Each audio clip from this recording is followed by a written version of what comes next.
আমি মনে করি মানুষের জীবনের সবচেয়ে সুন্দর দুটি অংশ হলো বিপদ আর একটি হলো অভাব। বিপদে বললে আপনি মানুষ চিনতে পারবেন,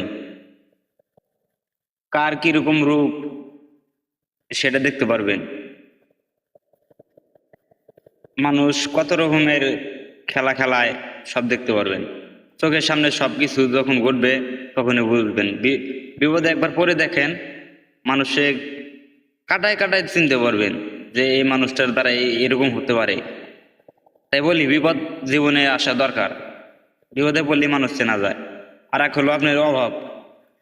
আপনি একটা বার খালি অভাব করে দেখেন, যে কোনো অভাবই হোক, সেটা হোক টাকার অভাব, যে কোনো অভাবই, যে কোনো অভাবে একবার পড়লে আপনি মানুষ চিনতে পারবেন। একবার টাকার অভাবে পড়ে দেখেন, আপনার কাছের মানুষের কি অবহেলিত আঘাতগুলো পাইতে হয় দেখেন।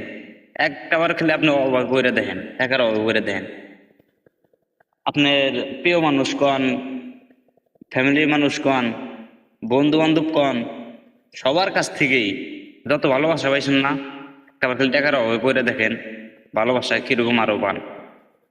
একবার টাকার অভাবে পড়ে দেখেন, টাকার অভাব দরকার জীবনে, নয় মানুষ চিনতে পারবেন না। আর আপনার যদি টাকা থেকে থাকে তাহলে তো আপনার কথাই নাই। যখন হুট করে দেখবেন যে আপনি টাকা নাই, তখনই বুঝবেন যে অভাবটা কি।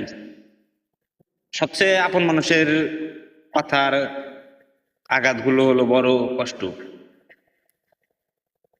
যার যার জীবনে এরকম ঘটছে সেই বোঝে যে অভাব কি, অভাবে পড়া দরকার। টাকার অভাবটা হলো সবচেয়ে বড় কষ্টের অভাব। এই টাকার অভাবে যে যে পড়ছে সেই জানে যে মানুষ কত রূপের থাকে, কত রকমের খেলা দেখায়। সবচেয়ে আপন মানুষই কষ্ট বেশি দেয় টাকার অভাবে। টাকা না থাকলে ঘরের মানুষের কাছে শান্তি নেই, পরিবারের মানুষের কাছে শান্তি নেই। এক একজনের এক এক রকমের কথা শোনা লাগে।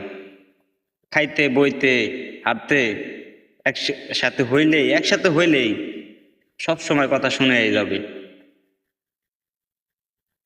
তাই বলি টাকার অভাব মানুষের সারা জীবন থাকে না। অভাব আজকে আছে, কালকে থাকবে না।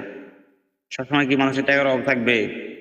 তাই এখন মানুষদেরকে বলতেছি, একটু কথাবার্তা যাই বলেন, একটু কি করে বলবেন, ভাইবা চিন্তাই বলবেন। অভাব আজকে আছে, কালকে নাও থাকতে পারে। আপনার কথাগুলো আর সারা জীবনই মনের ভিতরে থেকে যাবে যে আপনি আমার অভাবের সময় এই কথাগুলো বলছিলেন, এইভাবে আঘাত করছিলেন আমার।